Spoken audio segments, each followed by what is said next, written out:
Welcome to Connoisseurs and Conversations. I am Red Alert. And I'm Real Insight. So, what we're drinking on today? Man, we are on this Tennessee whiskey today. We are drinking this Dickel Select. Dickel. Very, very good with the cinnamon spice and caramel flavors in it with a touch of butterscotch undertones as well. So the Barrel Select is the one we are focusing on today. But for an experienced connoisseur like you, man, I don't think you need a cube at all. No, I like it just the way that it is. I like it neat. Very good. So with that, Oh, my bad. salute. So, today we're going to talk about influencers or influences. Right. We're going to talk about the things that, let me see, how do I say it? It's whatever really helped to shape your musical experience. We're going to talk about your musical taste or those things that help to color your musical palette. Whether it's an artist, could be a band, could be an individual, whatever. I just want to talk about influences, and I think everybody will have different experiences that they can share to help explain why they like certain types of music or why certain sounds fit into their broader musical spectrums. Yeah. So let's get into it. Yeah. For me, I grew up listening to radio a lot. I think, in the 70s and 80s, a lot of us were latchkey kids and you didn't have the same variety of entertainment that kids today would have. Right. So we listened to a lot of music on the radio. And it's interesting because back in the 70s and 80s, radio was fairly segregated, fairly segmented. You had rock station, you had the soul station, you had the R&B station, you had the oldie station or whatever. Back then, you also had jazz stations, right? Very different time in the way that radio was being broadcast and how we consumed it, but it was everywhere. You listened to it when you were at home. You listened to it when you were in the car. It was one of our main places to get music. And if I had to, can I go first? Yeah, sure. I'll give you one of my first influences. Okay. It's a DJ. It's DJ There by you the go. name. Again, I know I said it could be an artist, a band, or There you whatever, go. but I said an individual too. This individual was a DJ. His Changing the name, rules again. All right, go ahead, man. his name was Herb Kent. Herb Kent in Chicago. Herb Kent actually had the longest tenure on radio of anybody.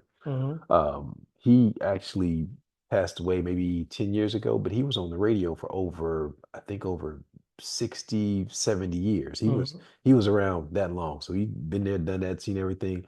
But the time period I'm going to focus on though, and just make sure I put this in the right perspective, he played everything. But you get his longevity and you give kind of the exposure that he had to music.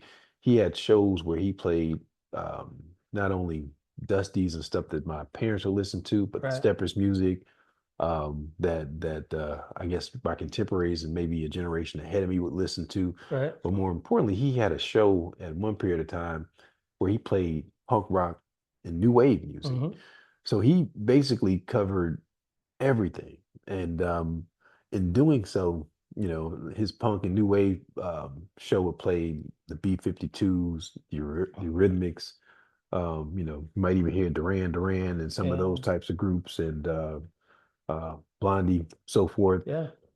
His show just kind of gave me an exposure to music that I probably wouldn't have heard outside of that. Right. And again, we're talking about Chicago, Chicago proper, it being for the most part a segregated city, segregated radio, but him playing his music and playing these different types of music on that station, I can't remember the station's name, just gave a big, broad exposure to some things that I probably wouldn't have been listening to otherwise. And on that same line, as far as exposure is talking about, music video, right? You remember MTV? And we used to stay up all day watching MTV just to get a glimpse of a Michael Jackson video or a Prince video, or right? Rick James, right? Or Remember, Rick James. James got into a lot of trouble because MTV wasn't playing his videos at one point in time. Yeah. but Not to a lot your, of trouble, but he was fighting with them I because of that. got you, I got you. Yep. But to your point, it brought exposure to those Duran Durans and Men at Work and groups like that. And for us, if it wasn't for um let me put it in these terms, a black DJ playing this stuff, Hmm. we would have always considered that other music, right? Hmm. You would have considered that Right.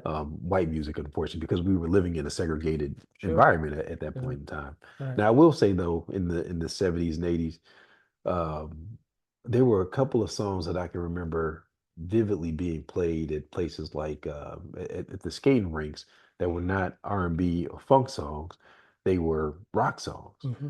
Um, One of them was Kashmir by Hmm. Led Zeppelin, Hmm. and to watch the skaters at places like the rink or Mark and Roller Rink jam and go to that. I mean, Yeah. I wasn't much of a skater at all, but I would love watching how they just got down to to that song Kashmir. Right. And I think there was another one. Loggins and Messina had another song that we used to skate to. That was a great song. Um, but just seeing how people reacted to those Sure. songs, got down to those songs, made that kind of rock accessible to me. Okay. And made it something that I would, want to listen to, or I go off and listen to on my own. Right. Okay. So you mentioned your DJ. Anybody else? Any I actual got, I had a couple, musicians? but I'll let Well, you chime in and add a few okay. here. And we're talking Okay. influences. Okay. We're talking influence. I would say I'm gonna go back to the 80s to a group called Atlantic Star. Hmm. Atlantic Star. Really, really love that group and the songs that they had. If Your Heart Isn't in It, Am I Dreaming, Hmm. Send for Me, Masterpiece. Just beautiful songs, and that bled into groups like Midnight Star, who was Okay. somewhat Yeah. like and kind. No Another parking group, on the dance No floor. Parking on the Dance Floor. Yeah, yeah. I And can't think of so some of the other ones. also, groups like Surface. I don't know if you remember them. Only You Oh, you Can can Make make, Me yep. Happy. Yeah, I love groups like that. And so I think Atlantic Star kind of tilted me into those other So areas. Atlantic Star had been around for a while, at least Hmm. since the late 70s. Hmm. I can remember some of their albums from the early 80s. Hmm. And who was the lead singer for Atlantic Star was always she was outstanding. I don't remember her name, Yeah, but yeah. she was one to be reckoned with Yeah, there's a for lot of me. lot of drama in that too. Yeah, Yeah. because they were brothers, I believe. And so anyway, so But it's interesting because I think you have an affinity for bands, hmm. and Atlantic Star was a band, Hmm. Midnight Star definitely was a Yeah, band. I guess you could probably throw in there, and you may like them too. That like SOS band, right? SOS band. I love SOS Yeah. band. Yeah, Yep. yeah. I'm gonna go back to the 70s with this group, these Oklahoma boys. Oklahoma Boys. Yeah, the Gap Band. Huh. Was that Green Archer and Pine? There you Okay. go. There you go. From Burned Rubber to Yearning for Your Love, man. Hmm. Those guys were great, man. And so I really love that group. And they had some funk in them too as well. Yeah. They were. I got to be honest. The Hmm. Gap Band was cool. You had the Wilson brothers who started it, but man, when Charlie Wilson decided to lead a group, man, that hurt my heart, man. Quite honestly, man, I don't like Charlie Wilson because he left the Yeah, group. don't say that on I'm camera. just saying, I'm just giving and it's not like I just We couldn't need to listen to edit him the that out. same way because of He him didn't leading mean the it that group. way. I just thought that they were tight together, and him breaking up the group just All kind of right, I like rubbed me breaking up the group. People right. evolve and they Just grow, and he grew and he moved on. I mean, he still loved his brothers or what have you, but hey, don't hate the player, hate the The game. cool That's the thing way it about goes, man. Charlie Wilson though is that and I think they came out in the late, well, they probably made their first release in the 70s, Mhm. but they were Big big all the way from, 70s, 80s, 80s. and probably up until Yeah. the But that early 80s 90s. section where they But were it's the really, 80s when they were yeah, really big. yeah. But Charlie Wilson though bridges that gap from the 90s all the way up until now. He's To still today. making great music and doing great And he things. still got the pipes. He Yeah, he still can does. He do it. does. Still can do it. Yep. I would also say in that group of four, Hall and Oates, Daryl Hall Hmm. specifically. I'm a big fan of Hall and Oates, specifically Daryl Hall. He was also influenced by the Philadelphia sound. He would be the first to tell you that. But the hits from, One on One, Sarah Smile, Rich Girl, I Can't Go For That. And the list goes on Private and on and on. Eyes. Private Eyes. I'm watching your so I mean just soulful they were. And then, I'm gonna throw the King up in there. Hold on though. Hall and Notes get you to Blue Eyed Soul, Blue Eyed Soul. right? That's right. So they kind of make that accessible. Yeah. And we're gonna talk about that in another episode as well. And then my fourth would be Michael Jackson. Michael Jackson. Yeah, you got to put him in there, man. He's just so versatile from the Jackson 5. That's not an influence though. That's like an institution though. Yeah, but he's my influence. He's my influence from my foundation. He's not in my foundation. See, I didn't grab onto him really till, 80, 81, 82. And then you had what's the Billie Jean album, the big one? Thriller album came out in 84, 85 or something like that. So I was a teenager really getting into him, and I had to go back a little bit to get into that after Off the Wall. So you didn't start with Off the Wall in the Jacksons. It was Well, Thriller that kind of brought you that. Well, yeah, I mean, kind of with Off the Wall, but it wasn't the entire album. It was a song here, it's Off the Wall and Can't Stop Till You Get Enough, right? Yeah, that was Off the Wall, right? Yep. So I obviously that was a hit. So that was a song that was playing on the radio. But the depths of the album is so much richer than that, and I didn't get into that till I went back and got into the full album, the lyrics, and everything that came along with it. Yeah, if Mike ain't an influence, I don't know what is, because he was an institution. He was R&B, he was pop, he was everywhere all day, at any time. He was just that big. So that would be my four. I have some others, but let's turn it back over to you before I list some of the others I want to add on to that. So no honorable mentions this time. No, I'm No honorable go by the mentions rules, this man. time. Okay, Mr. Rules. Yeah. I mentioned that radio was a big part of one of my influences. Mhm. Let me hit one other one if I didn't hit already. Okay. Mahalia Jackson. And Mahalia Jackson, let me explain now. Follow me here. Yes. On Sundays in Chicago, they would play gospel music. Yeah. And it would be, you hear it from 8 o'clock until 1 o'clock or whatever. Mhm. And one of the songs that I remember being played on a regular on Sunday mornings was "Come Sunday." Mhm. It was a Mahalia Jackson song with I think Duke Ellington playing piano, and so it had this jazz element to it as well. I'm a big jazz fan. But that song always that was just a beautiful song to me, and it was a song of hope, and it was a song of kind of looking to the future, even if your current situation isn't all that great. A very just positive song, even though she's singing with a lot of emotion, a lot of angst in certain parts of it. Right. But anyway, her that song in particular, and hearing it on Sunday mornings kind of made the Sam Cookes, the Winans, and other gospel artists accessible to me. Mhm.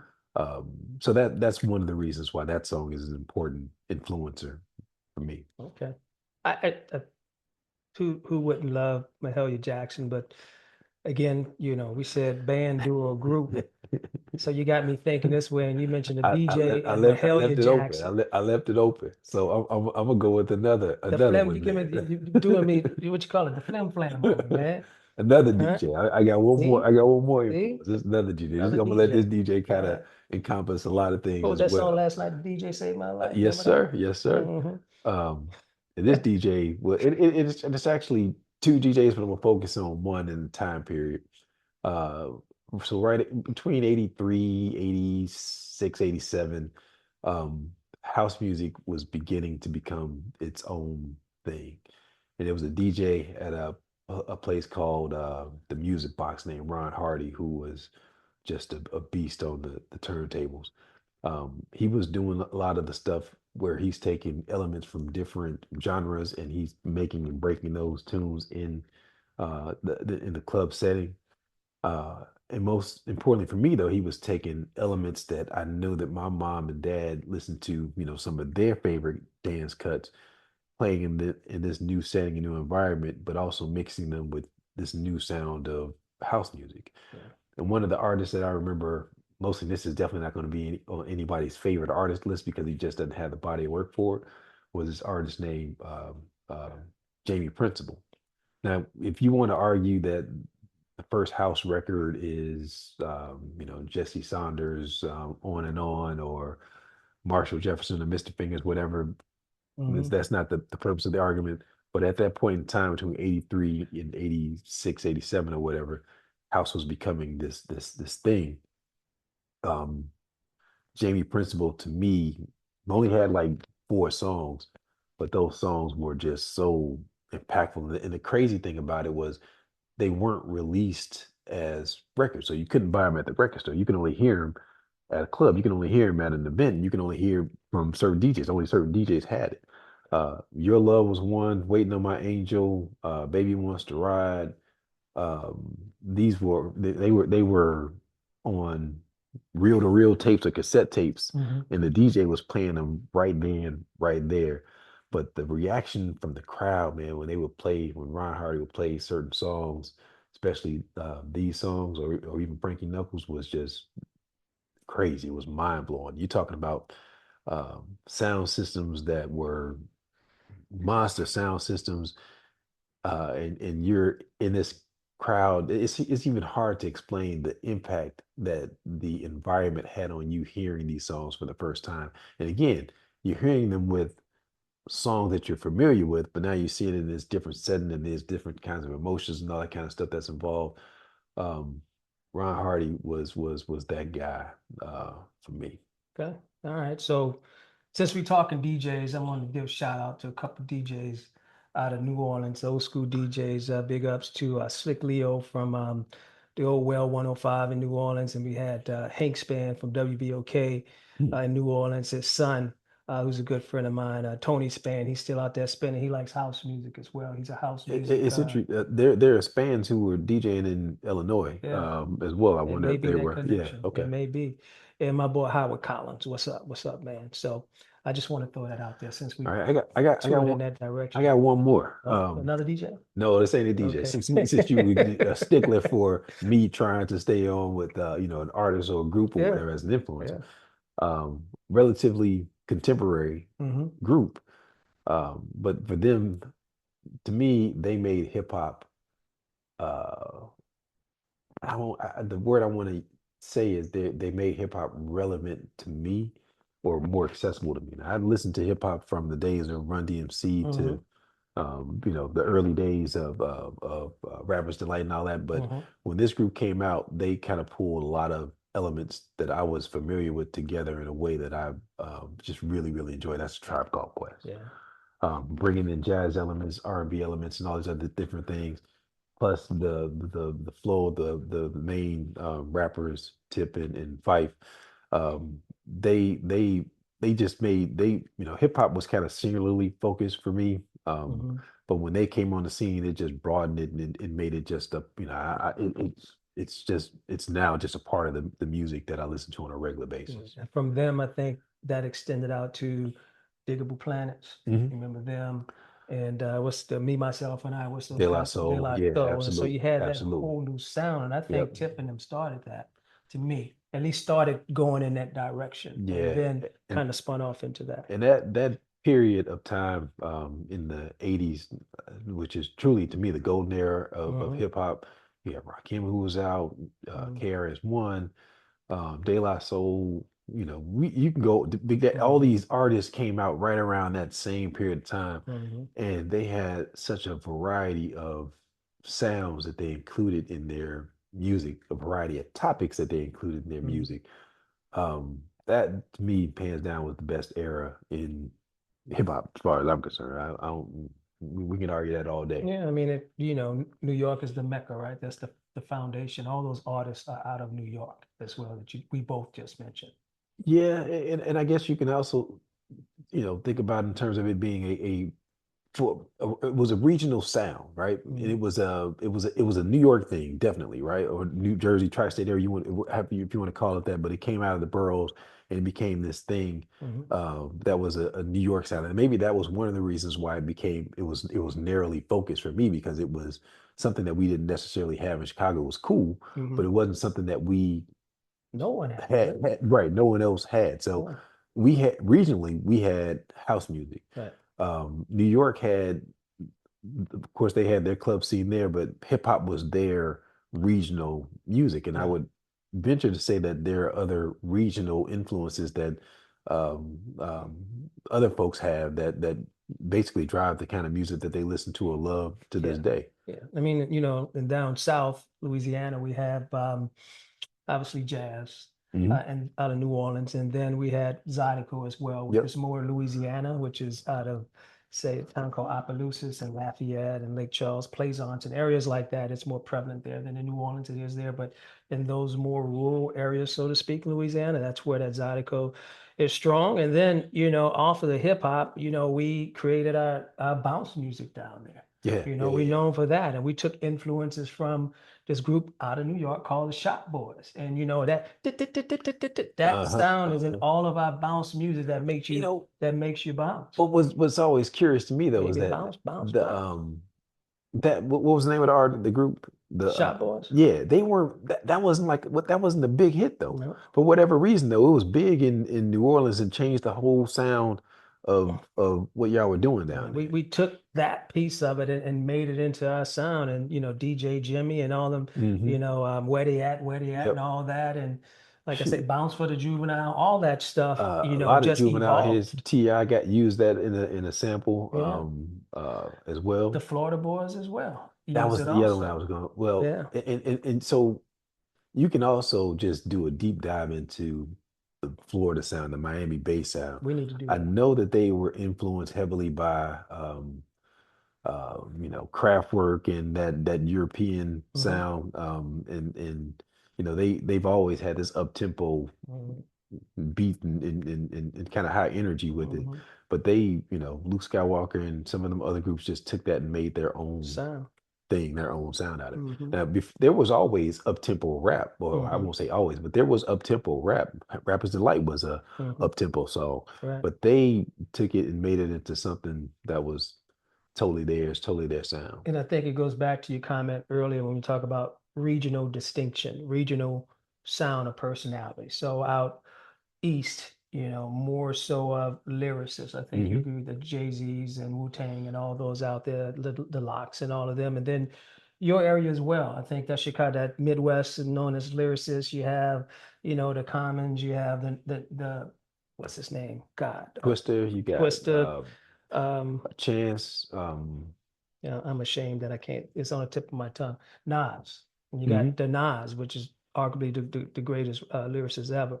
And then down south, not saying we're not lyricists, but we're known for our beats, you know, those Memphis boys, you know, 8 Ball and MJG, and you got New Orleans, you got Cash Money, you got Master P. In Texas, you got that Rap A Lot whole group, you got UGK, and then Atlanta, you got you know, T.I. and all those guys Outkast and down there, you Dungeon know. Family and all that. Yeah, yeah. So, but the South has its sound. Then we can't forget about the West with the whole gangster rap Hmm. and what NWA did with that, and Dr. Dre was, And G Funk and what have you. yeah, You can't, yeah. yeah. So each area has a distinction of their own and brings something to the table. But I'd be curious to see the influence of the homegrown music on those environments and on those regional sounds.